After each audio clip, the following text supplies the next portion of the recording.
Huh?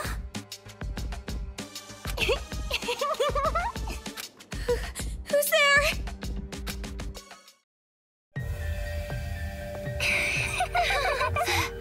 The TV.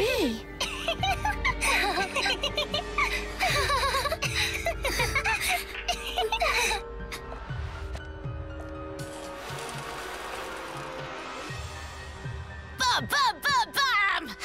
I'm a zombie! I'm gonna eat ya! Oh no, please don't eat me! Hey, Masaru, do zombies really say rawr like that? I'm really having trouble getting past that, you know? Who cares? I told you, style is important for this kind of thing. I'm hungry. I'm gonna eat you. Please don't eat me! Please don't violate me! Please don't humiliate me! Kitty porn is a no-no! Wait! Hey, play with What are these kids doing with that body? Hey, what are you doing? Be more serious. Didn't I tell you this broadcast was important? This is the Warriors of Hope's keynote address. Jeez, what are you so mad about? Oh wait, I bet you want to play zombie too, huh, Nagisa? Stop that! Don't come over here! Please stop! Come on, stop!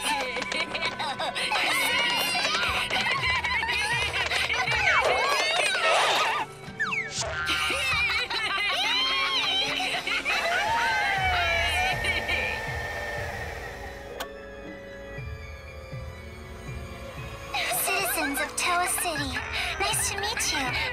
We are the Warriors of Hope. We are the masters of Mr. Monokuma. This town, this dirty, lame, worthless, pathetic, good-for-nothing town that's nothing more than a penal colony for filthy criminals. It is on this site that we've decided to build a paradise of children, for children, by children. And therefore, all of you adults will no longer be needed. Goodbye!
Around a year and a half ago, a certain incident completely changed the world.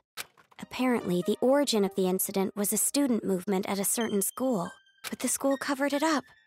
So it was too late when the world finally realized it grew out of control, becoming a monster that swallowed the entire world.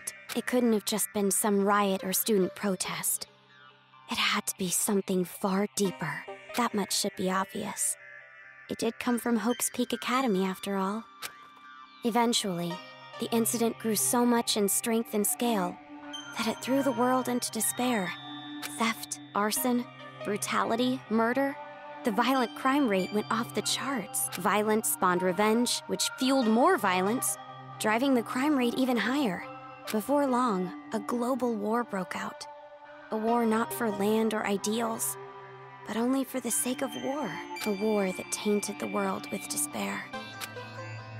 But even with all this evil and chaos, I had complete faith in my world.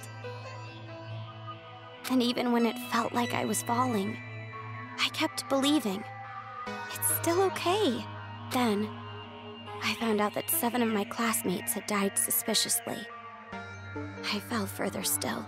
But even then, I kept telling myself, it's all going to be fine. But the realization that it was too late came to me like the ground rushing up to break my fall. A group of men I had never seen before broke into my house and separated me from my family. The world I had been living in up to that moment collapsed. Everything changed. And since that horrible and unjust imprisonment, a 1.5 years passed. I was supposed to be a normal high school girl, but instead, I became a complacent prisoner. And what was waiting for me at the end of that despair was a despair even deeper, even worse.